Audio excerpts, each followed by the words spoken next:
సంపూర్ణ శ్రీపాద శ్రీవల్లభ చరితామృతము. అధ్యాయము 13. ఆనంద శర్మ వృత్తాంతము. నేను సుబ్బయ్య శ్రేష్ఠు నుండి అనుమతి తీసుకొని కరోపురం దిశగా ప్రయాణము సాగించి తిని రాత్రి సమయమునక గ్రామమునకు చేరుకుంటుని మధుకరమునకు ఎవరింటికి పోవలనాయని ఆలోచించుచుంటిని. తన వీధి అరుగు మీద సుఖాసీనుడయ్యి ప్రక్కనున్న వారితో సంభాషణ చేయించున్న బ్రాహ్మణుని చూచితిని.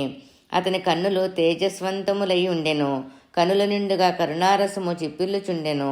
అతడు నన్ను సాదరముగా లోనికి ఆహ్వానించి భోజనమిడెను. భోజనానంతరము అతడు ఇట్లు చెప్పనారంభించెను. నాయన, నన్ను ఆనంద శర్మ అని అందురు. నేను గాయత్రీ మంత్రమును అనుష్ఠించుచుందును. గాయత్రీమాత కొలదిసేపటి ముందు నా అంతర్నేత్రమునకు గోచరించి దత్తభక్తుడొకడు వచ్చుచున్నాడు, అతనికి కడుపార భోజనమిడుము.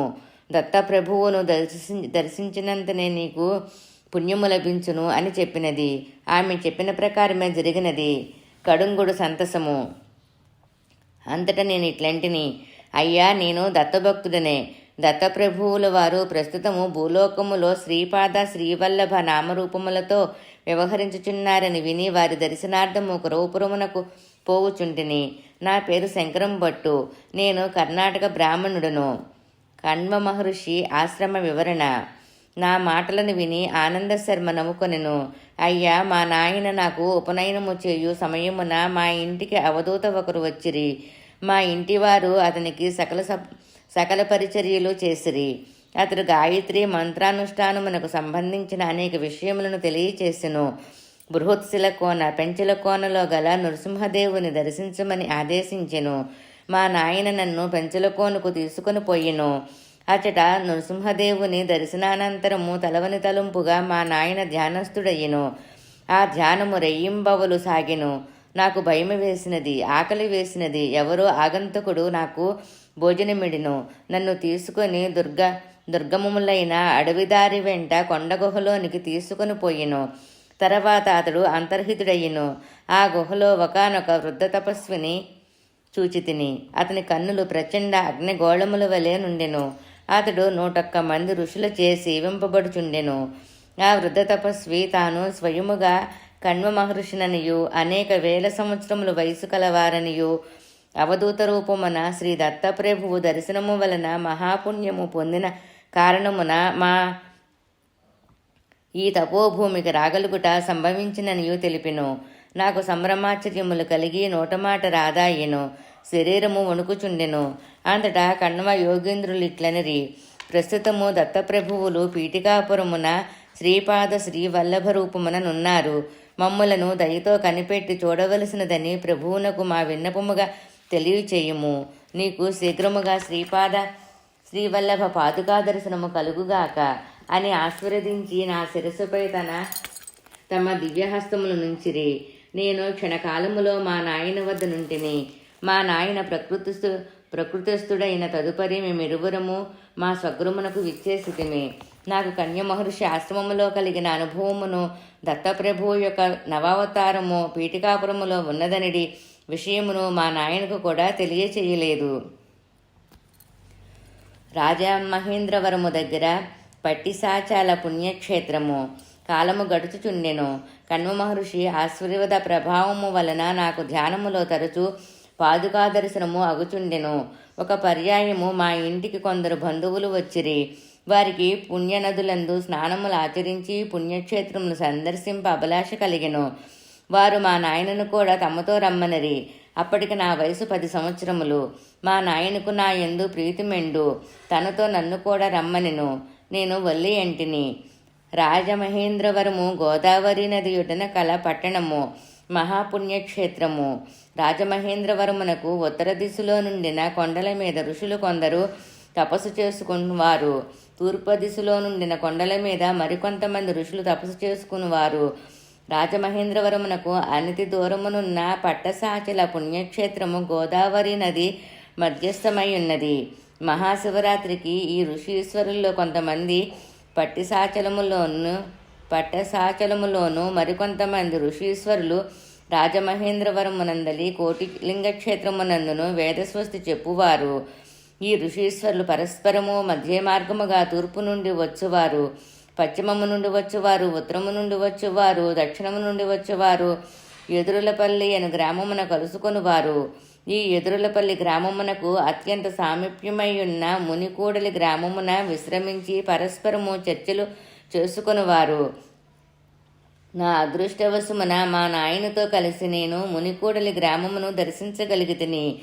ఇది అంతయును శ్రీ దత్తప్రభువు లీల. కలియుగములో శ్రీ దత్తాత్రేయుల వారి ప్రప్రథమ అవతరణ శ్రీపాద శ్రీవల్లభులు. అత్యంత గహనములైన వేదాంత విషయములు, యోగశాస్త్ర రహస్యములు, జ్యోతిశాస్త్ర విషయములు చర్చకు వచ్చినవి. ఆ చర్చలలో పాల్గొన్న మహామునులందరూ ముక్తకంఠముతో శ్రీ దత్తప్రభువుల వారు శ్రీపాద శ్రీవల్లభ నామమున పీఠికాపురములో అవతరించి ఉన్నారనియు, కలియుగములో వారిది ప్రప్రథమ సంపూర్ణ దత్తావతారమనియు చెప్పిరి. భౌతికముగా వారి దర్శనము పొందుటకు వీలు లేని వారు ధ్యాన ప్రక్రియల వలన తమ తమ హృదయములలోనే దర్శించగలరనియు, ఈ అవతారము అత్యంత శాంతమయ కరుణారస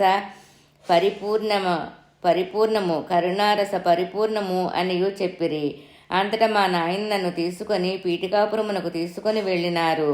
మాతో వచ్చిన పండిత బృందము పాదగయా తీర్థమునందు స్నానమాచరించి కుకుటేశ్వర దేవాలయమునందలి వివిధ దేవతలను దర్శించి అచటి నుండి వేదస్వస్తి చెబుతూ శ్రీ పాపనార్యుల వారింటికి బయలుదేరిరి. శ్రీ పాపనార్యుల వారు శ్రీ అప్పలరాజశర్మ గారు తమ పండిత బృందముతో వేదస్వస్తి చెబుతూ మమ్ములను కలుసుకొనిరి. అది ఎంతయో మనోహరమైన దృశ్యము.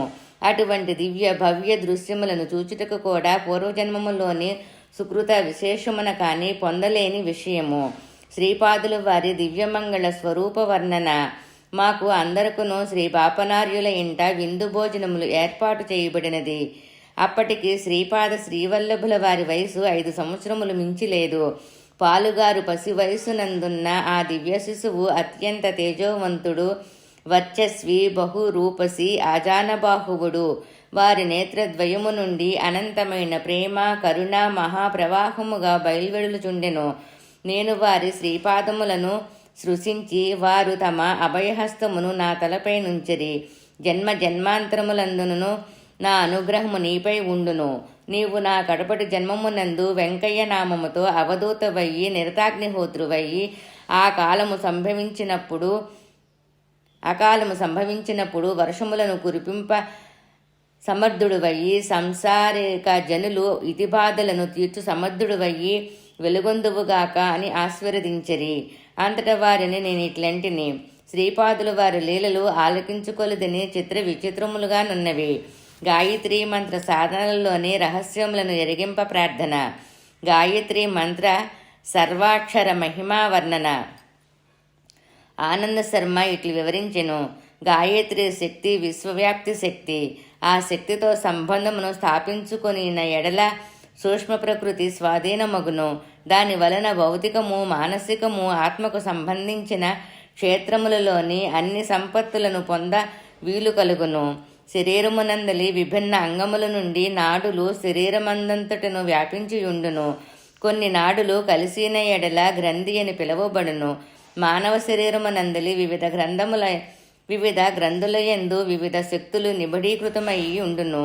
జపయోగమునందు నిష్ఠులైన వారు ఆయా మంత్రములను ఉచ్చరించట వలన ఆయా గ్రంథులయందు నిబిడీకృతమైన శక్తులు వ్యక్తీకరించబడుచుండును.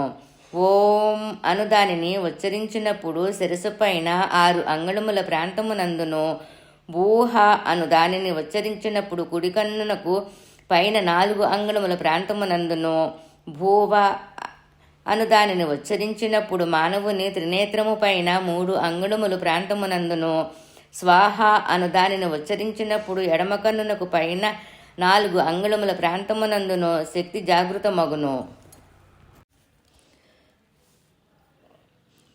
శ్రీపాదరాజం శరణం ప్రపద్యే. అధ్యాయము 13, 4వ పేజీ. ఆజ్ఞాచక్రము ప్రాంతమునందున్న తాఫిని అను గ్రంథి యందు నిబిడీకృతమై ఉన్న సాఫల్య శక్తిని జాగృతము చేయుటకు తత్. ఎడమ కన్ను ఎందున్న సఫలత అను గ్రంథి యందు నిబిడీకృతమై ఉన్న పరాక్రమము అను శక్తిని జాగృతము చేయుటకు సా. కుడి కన్ను ఎందున్న విశ్వ అను గ్రంథి యందు నిబిడీకృతమై ఉన్న పాలన అను శక్తిని జాగృతము చేయుటకు వి. ఎడమ చెవి ఎందున్న తుష్టి అను గ్రంథి యందు నిబిడీకృతమై ఉన్న మంగళకరమున శక్తిని జాగృతము చేయుటకు తూహ, కుడి చెవి ఎందున్న వరద అను గ్రంథి ఎందు నిబిడీకృతమయ్యున్న యోగము అని శక్తి యొక్క సిద్ధి కొరకు వా,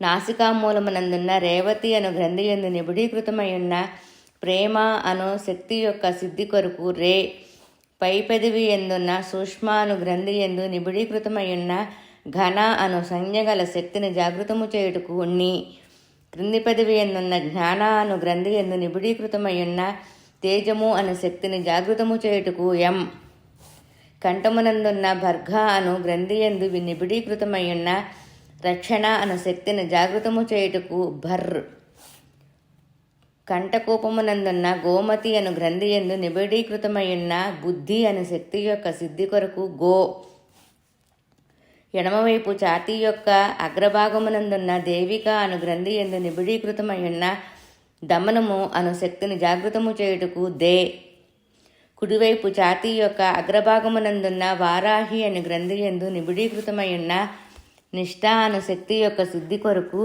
వా, ఉదరమునకు పైభాగమున చివరి ప్రకటెముకలు కలియు స్థానమునందున్న సింహిని అను గ్రంథి ఎందు నిబిడీకృతమయ్యున్న స్య, ధారణ అను శక్తిని జాగృతము చేయుటకు కాలయమునందున్న ధ్యాన అను గ్రంథి ఎందు నిబిడీకృతమైన ప్రాణ అను శక్తిని జాగృతము చేయుటకు ధీ, క్లీహమునందున్న మర్యాద అను గ్రంథి ఎందు నిబిడీకృతమయ్యున్న సంయమ అను శక్తిని జాగృతము చేయుటకు మా, నాభి ఎందున్న స్ఫుట అను గ్రంథి ఎందు నిబిడీకృతమయ్యున్న తపో అను శక్తిని జాగృతము చేయుటకు హి, వెన్నుబాము చివరి భాగమునందున్న మేధ అను గ్రంథి ఎందు నిబిడీకృతమయ్యున్న దూరదర్శిత అను శక్తిని జాగృతము చేయుటకు ధీ, ఎడమ భుజమునందున్న యోగమాయ అను గ్రంథి ఎందు నిబిడీకృతమయ్యున్న అంతర్నిహితము అను శక్తిని జాగృతము చేయుటకు యో, కుడి భుజమునందున్న యోగిని అను గ్రంథి ఎందు నిబిడీకృతమయ్యున్న ఉత్పాదన అను శక్తిని జాగృతము చేయుటకు యో, కుడి మోచేయి ఎందున్న ధారిణి అను గ్రంథి ఎందు నిబిడీకృతమయ్యున్న సరసత అను శక్తిని జాగృతము చేయుటకు నహ, ఎడమ మోచేయి ఎందున్న ప్రభవ అను గ్రంథి ఎందు నిబిడీకృతమయ్యున్న ఆదర్శ అను శక్తిని జాగృతము చేయుటకు ప్ర, కుడి మణికట్టునందున్న ఉష్మ అను గ్రంథి ఎందు నిబిడీకృతమయ్యున్న సాహసము అనుకు శక్తిని జాగృతము చేయుటకు చో, కుడి అరిచేతి ఎందున్న దృశ్య అను గ్రంథి ఎందు నిబిడీకృతమయ్యున్న వివేకము అను శక్తిని జాగృతము చేయుటకు ద,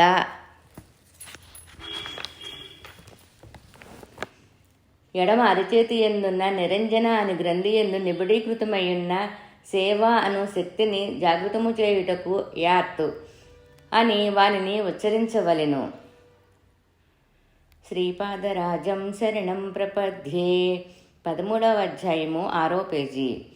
ఈ విధముగా గాయత్రీ మంత్రమునందలి 24 అక్షరములకును మన శరీరమునందు వివిధ ప్రాంతములందు గల 24 గ్రంథులకును ఆ గ్రంథులందు నిబిడీకృతమైయున్న 24 రకములైన శక్తులకును సన్నిహిత సంబంధము కలదు. 9 అను సంఖ్య మార్పులకు లోను గాని బ్రహ్మతత్వమును సూచించును. 8 అను సంఖ్య మాయాతత్వమును సూచించును. దో, చపాతి, దేవ్, లక్ష్మి అను వాక్యమునకు వివరణ. శ్రీపాదుల వారు తమకిష్టమైన వారి గృహము నుండి 2 చపాతీలను స్వీకరించువారు.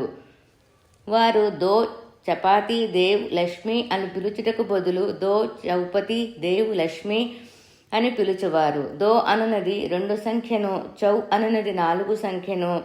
పతిదేవు శబ్దమున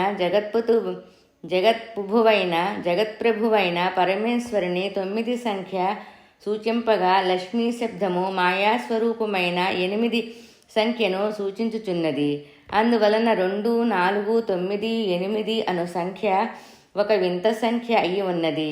తను గాయత్రి స్వరూపమనియు పరమాత్మననియు పరాశక్తిని కూడా తానేననియు సూచించుటకు ఈ సంఖ్యను శ్రీపాదుల వారు ఈ విధముగా అన్వయించిరి.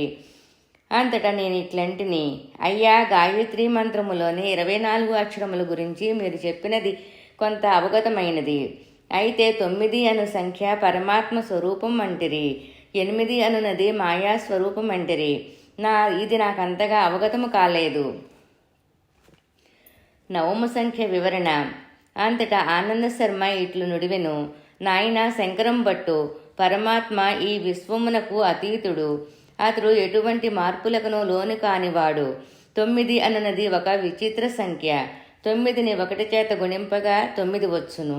9ని 2 చేత గుణింపగా 18 వచ్చును. ఆ 18లోని 1ని 8ని కలిపినను తిరిగి 9 వచ్చును. 9ని 3 చేత గణించిన 27 వచ్చును. దీనిలోని 2ను 7ను కలపగా తిరిగి 9 వచ్చును. ఈ విధముగా 9ని ఏ సంఖ్య చేత గణించినను వచ్చిన సంఖ్యలోని విడివిడి అంకెలను కలపగా వచ్చినది 9 అగుచున్నది. అందుచేత 9 అనున్నది బ్రహ్మతత్వమును సూచించుచున్నది. గాయత్రి వివరణ. అంతేకాదు గాయత్రి మంత్రము కల్పవృక్షము వంటిది. దీనిలోని ఓంకారము భూమి నుండి పైకి వచ్చడి మూలకాండమని గ్రహింపుము. భగవంతుడున్నాడని జ్ఞానమును పరమేశ్వరుని యందు నిష్టను ఓంకారోచ్చరణము వలన పొందవచ్చును. మూలకాండము యొక్క 3 శాఖలుగా భువః స్వహ అనునవి వర్ధిల్లినవి. భూహ అనునది ఆత్మజ్ఞానమును కలిగించుటకు సమర్థము. భూహ అనునది జీవుడు శరీరధారిగా నుండగా అనుష్ఠింపదగిన కర్మయోగమును సూచించును. స్వాహ అనునది సమస్త ద్వంద్వములందును స్థిరత్వమును కలిగియుండి సమాధి స్థితిని పొందుటకు సహకరించును.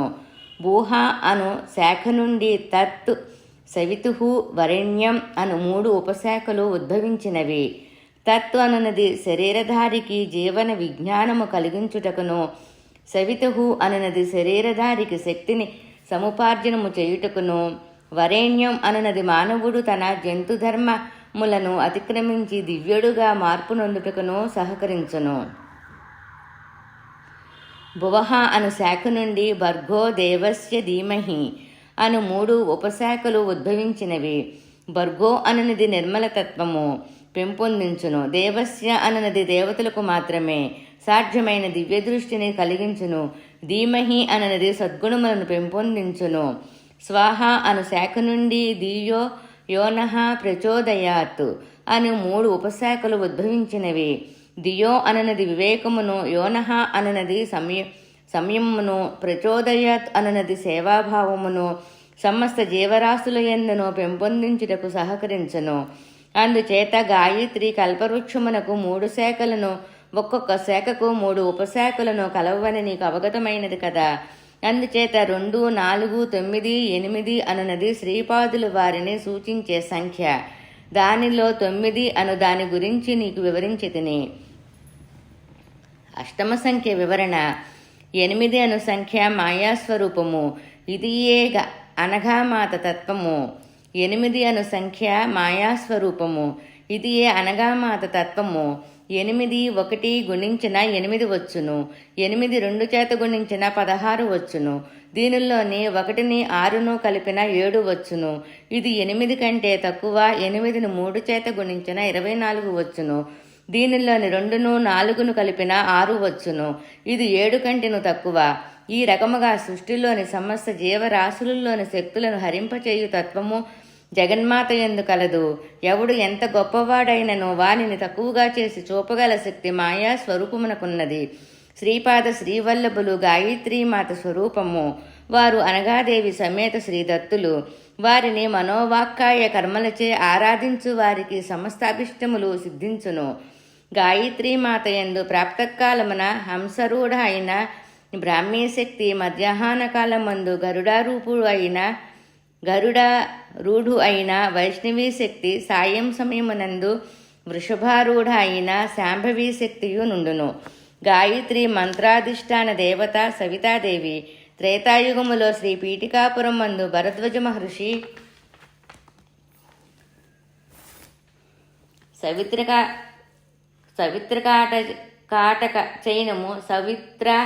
కాటక చయనము చేసిన ఫలితముగా శ్రీపాద శ్రీవల్లభులు పీఠికాపురమున అవతరించిరి.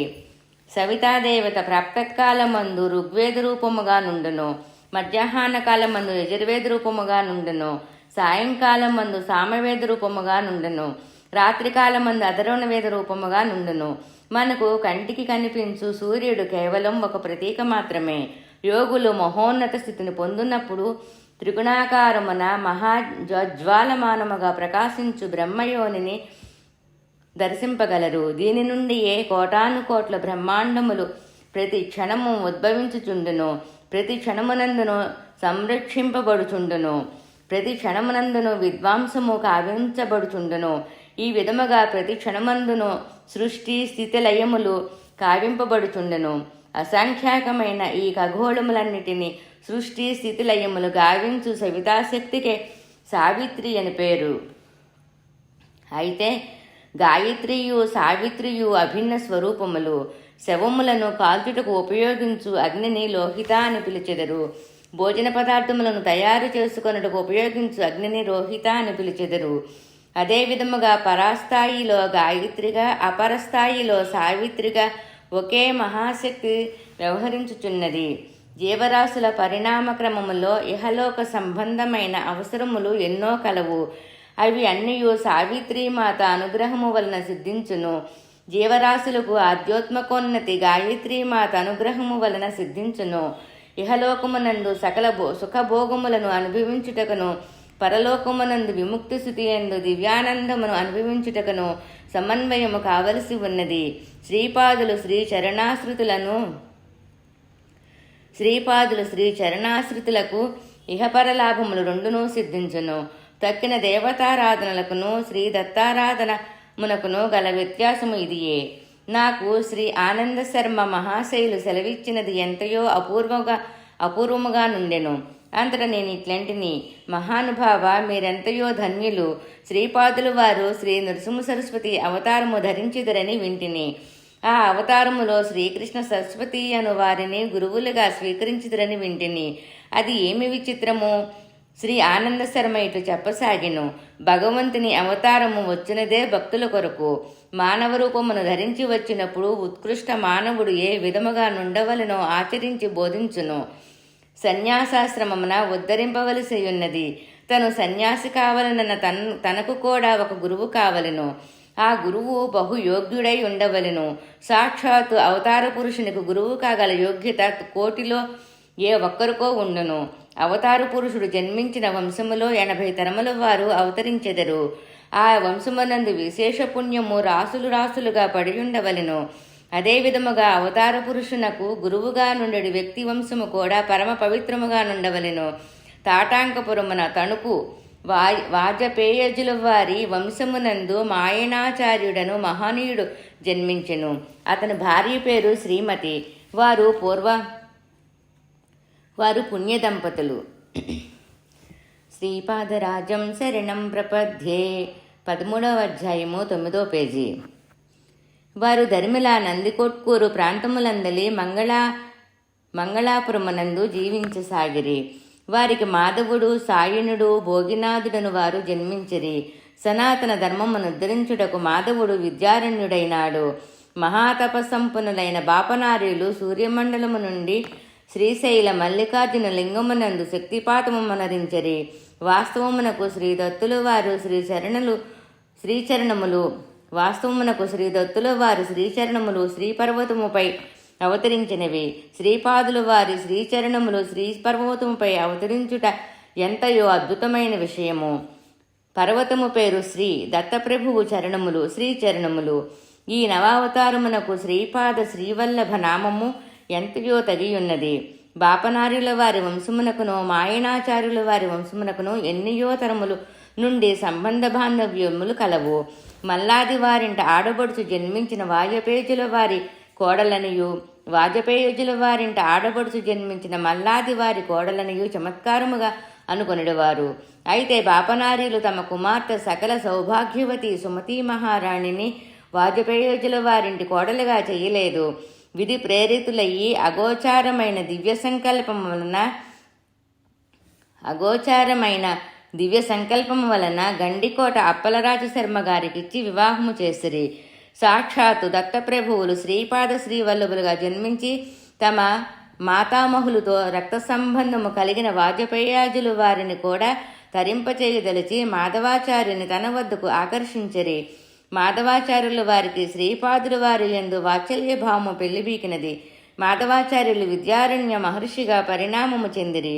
వారి శిష్యులు మలయానందులు, వారి శిష్యులు దేవతీర్థులు, వారి శిష్యులు యాదవేంద్ర సరస్వతులు, వారి శిష్యులు కృష్ణ సరస్వతులు. శ్రీ విద్యారణ్యులకును కృష్ణ సరస్వతులకును మధ్య ముగ్గురు కలరు. శ్రీ విద్యారణ్యులే కృష్ణ సరస్వతిగా అవతరించి శ్రీపాదులు వారి తర్వాత అవతారమునందు గురువులుగా నుందురు. శ్రీ విద్యారణ్యులు భవిష్యత్తులో తన సోదరుడైన సాయనాచార్యుని వంశమందు గోవింద దీక్షిత నామమున జన్మించి రాజర్షి అయి తంజావూరు మహామంత్రి కాగలరు. ఇది శ్రీపాదుల వారి దివ్యవచనము. శ్రీపాదులు వారు నిత్య సత్యవచనులు. ఒక పర్యాయము సుమతీ మహారాణి శ్రీపాదులు వారికి స్నానము చేయించుచుండెను. ఇంతలో వెంకటప్పయ్య శ్రేష్ఠి గారు అతడికి విచ్చేసిరి. వారిని చూచి శ్రీపాదులు వారు, తాత, మనది మార్కండేయ గోత్రమా అని ప్రశ్నించిరి. వారు బదులవ్వక శ్రీపాదుల వారి ముద్దుగొలుపు మాటలకు శ్లేషార్థమునకు నవ్వుకొనిరి. వాస్తవమునకు శ్రీపాదులు వారు భారద్వాజ గోత్రికులు. వెంకటప్పయ్య శ్రేష్ఠి గారిది మార్కండేయస్ గోత్రము. తను భావనాపరముగా వెంకటప్పయ్య శ్రేష్ఠి గారికి కూడా దౌహూత్రుడునే అను విషయమును నర్మగర్భితముగా చెప్పిరి. ఇంతలోనే సుమతీమాత స్నానానంతరము మార్కండేయునంతటి ఆయుష్మంతుడవు కావలే అని నీళ్లను గుండ్రముగా త్రిప్పి ఆశీర్వదించినది. మార్కండేయుడు 16 సంవత్సరముల వరకు మాత్రమే ఆయుష్ కలవాడు. శివానుగ్రహమున చిరంజీవి అయినాడు. తను 16 వర్షముల పర్యంతము మాత్రమే తల్లిదండ్రుల వద్ద నుండెదనని నర్మగర్భితముగా సూచించెను. 16 సంవత్సరముల వయస్సు తర్వాత మార్కండేయుడు మహర్షి అయి గృహత్యాగము చేసి చిరంజీవి అయినాడు. శ్రీపాదులు వారు కూడా 16 సంవత్సరముల వరకు మాత్రమే తల్లిదండ్రుల వద్ద నుండి తర్వాత జగద్గురువైనారు. తాను తన శరీరమును గుప్తమొనరించుదననియో తన ఈ శరీరమునకు చిరంజీవి తత్వము ఉండుననియో ఇప్పుడు మనము చూడు శ్రీపాద శ్రీవల్లభ రూపం ఏదైతే ఉన్నదో అదే స్వరూపములో అత్రి అనసూయులకు కుమారుడుగా గతములో అవతరించిననియు పదే పదే చెప్పియున్నారు. శ్రీపాదరాజం శరణం ప్రపద్యే 13వ అధ్యాయము 10వ పేజీ. శ్రీపాదులు వారి వివిధ రూపములు. శ్రీపాదులు వారు తమ యోగశక్తిని బహిర్ముఖము గావించి శ్రీరూపమునున్న తమ యోగశక్తితో సహా దర్శనమిచ్చడవారు. ఇది ఎంతయో అపూర్వమైన విషయము. కొండలిని శక్తిని ఈ విధముగా శ్రీరూపముగా బహిర్ముఖమునర్చుట కేవలము శ్రీ దత్తప్రభువునకే చెల్లును. 16 సంవత్సరముల వయసులో నుండు ఆ నవ యవన దంపతీ రూపమును, బాపనారీలను, రాజమాంబయ్యను, శ్రీపాదులు వారి జననీ జనకులను, నరసింహవర్మ దంపతులను, వెంకటప్పయ్య శ్రేష్ఠి దంపతులను మరికొంతమంది దర్శించిరి. వారిరువురికి వివాహము చేయ సంకల్పించిన తల్లిదండ్రులకు కేవలము నిరాశ మాత్రమే ఎదురైను. తాము భవిష్యత్తులో దివ్య దంపతి రూపమున దర్శనమయ్య సంకల్పించిననుటకు ప్రప్రథమున వారు అవధూత రూపమున సుమతీమాతకు దర్శనమిచ్చినప్పుడే సూచించిరి. అవధూత సుమతీమాతతో ఇట్లనిరి, అమ్మా, నీ కుమారుడు 16 సంవత్సరముల వరకు మీ వద్ద నుండును. వానికి వివాహము చేయ సంకల్పించిన వినడు. సరికదా గృహత్యాగము చేసి వడిలిపోవును. అందుచేత అతని మనోభిష్టమును అనుసరించి నడుచుకునవలసినది. శ్రీ అనగాదత్తులు ఆది దంపతులు. వారికి చావు పుట్టుకలు లేవు. వారు సదా లీలావిహారులు. వారు శ్రీపాద శ్రీవల్లభ రూపమునను, శ్రీ నరసింహ సరస్వతి రూపమునను, స్వామి సమర్థుల రూపమునను అర్ధనారీశ్వరులయుందురు. ఇది దైవరహస్యము. మండల కాల అర్చన మరియు శ్రీపాద శ్రీవల్లభ చరితామృత పారాయణ వల్ల కలుగు ఫలములు. శ్రీపాదుల వారు గణేశ చతుర్థిన అవతరించుటలో ఒక గొప్ప విశేషమున్నది. లాభుడు శ్రీ గణేశుని పుత్రుడు. ఒకానొక కల్పములో ఒకానొక యుగమున అతడే లాపద మహర్షి అని పేరుగాంచెను. అతడే శ్రీకృష్ణావతార సమయమున నందుడై జన్మించెను. లాభుడే శ్రీపాద శ్రీవల్లభావతారమున శ్రీపాదుల వారికి మాతామహుడై జన్మించెను. తన భక్తుల యొక్క సమస్త విఘ్నములను పోగొట్టదలించి తమ చైతన్యములో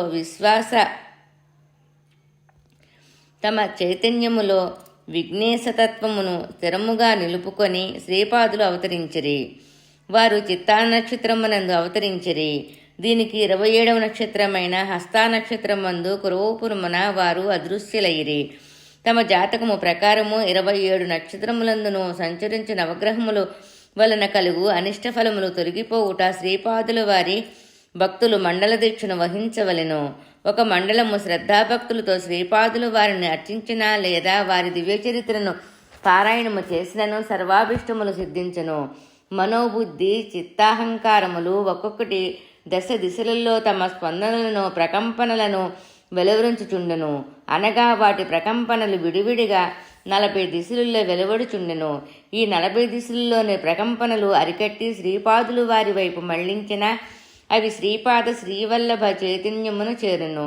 అచట అవి తగు రీతిన సంస్కరింపబడి యోగ్యమైన స్పందనలుగా మార్పు నుండి తిరిగి సాధుకుని చేరును. అప్పుడు సాధుకుని ధర్మబద్ధమైన అన్ని కోరికలను సిద్ధించును.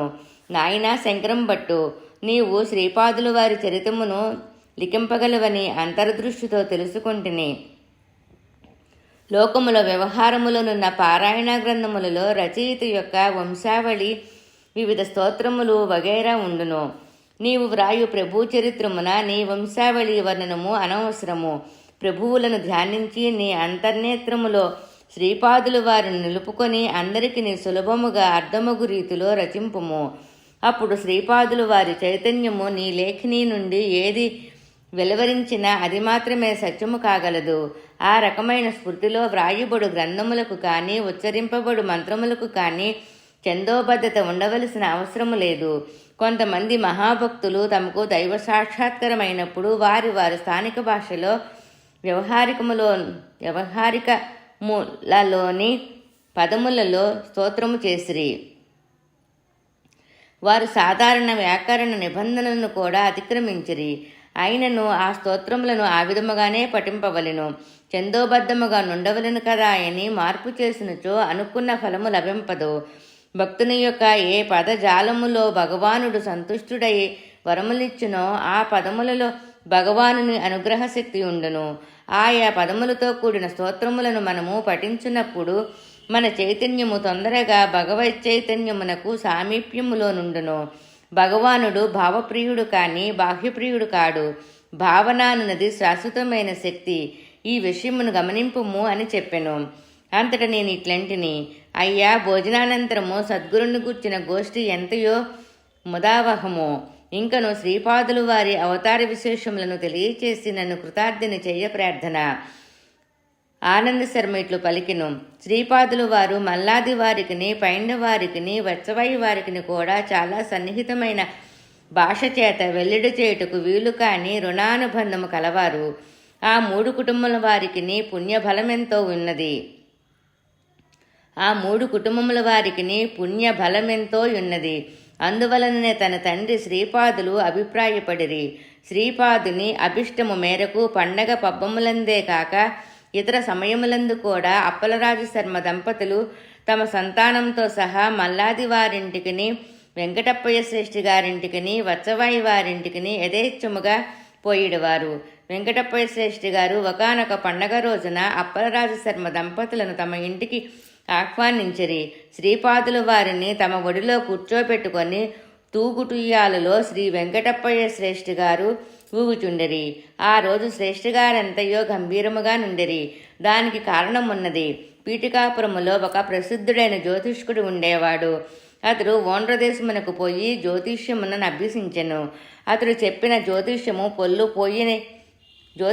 పొల్లు అయిన దాఖాలు లేవు. అతడు అతి ఖచ్చితముగా ప్రయాణ సమయమును సూచించగలడు.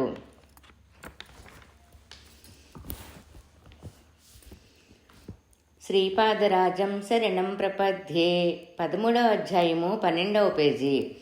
అతడు ఫలానా రోజున ఇన్ని గడియలు ఇన్ని విగడియలకు హృదయ సంబంధ రోగముచే శ్రేష్ఠి పంచత్వమును నొందునని చెప్పెను.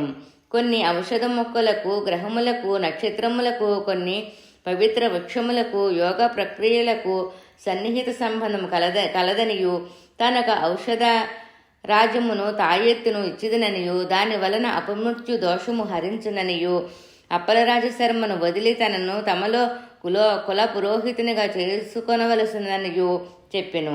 ఈ విధానమునకు శ్రేష్ఠి నిరాకరించెను. నా జ్యోతిషము తప్పిన ఎడల నేను శిరోముండనము చేయించుకొని గార్ధముపై ఊరేగిదుననియు ఆ జ్యోతిష్కుడు ప్రతిజ్ఞ చేసెను. విషయము అప్పలరాజు శర్మకును బాపనార్యులకును నివేదింపబడిను. బాపనార్యులు జటిలమైన గణితము వేసి దైవిక శక్తి పనిచేసి వాని అపమృత్యు పరిహరింపబడునని సూచించెను. అప్పలరాజు శర్మ కాలాగ్ని సమరును పూజించి తీర్థమును ప్రసాదముగా నిచ్చెను. సుమతీమాత పైండవారి ఇంట్లో అభ్యంగన స్నానం అనరించి ఆడబిడ్డ హోదాలో పుట్టుపట్టములు ధరించి పైండవారిచ్చిన నగలను ధరించి ప్రసన్నవదుని అయ్యి తన చిన్ననాయనిగా భావించి శ్రేష్ఠి వద్దకు వచ్చెను. ఇంతలో శ్రేష్ఠికి హృదయమునందు బాధ కలిగి అమ్మా అని పిలిచెను. దగ్గరనే ఉన్న సుమతీమాత నాయనా నన్ను పిలిచితివా అని పరుగున వచ్చి దివ్యమంగళ స్వరూపమైన శ్రీహస్తముతో శ్రేష్ఠి హృదయమును సృశించెను. శ్రేష్ఠి ఒడిలోనున్న శ్రీపాదులు వారు పో అని గట్టిగా అరిచిరి. శ్రేష్ఠి ఇంట ఒక ఆబోతు ఉండేది. వెంటనే అది గిలగలా తన్నుకొని కొన్ని క్షణములలో అసువులు బాసెను. శ్రేష్ఠి రక్షింపబడిను. ఈ విషయము జ్యోతిష్యునకు తెలిసెను. అతడు వెంటనే శ్రేష్ఠి ఇంటికి పరుగున వచ్చెను. త్రుటిలో తన అమోఘ జోస్యము తప్పిపోయినందులకు అతడు లోలోన ఎంతో దుఃఖించెను. జ్యోతిష్కునితో శ్రీపాదులు వారు, నీవు జ్యోతిష్కుడివే, చాలా గొప్ప పరిశ్రమ చేసిన వాడివే కాదనను.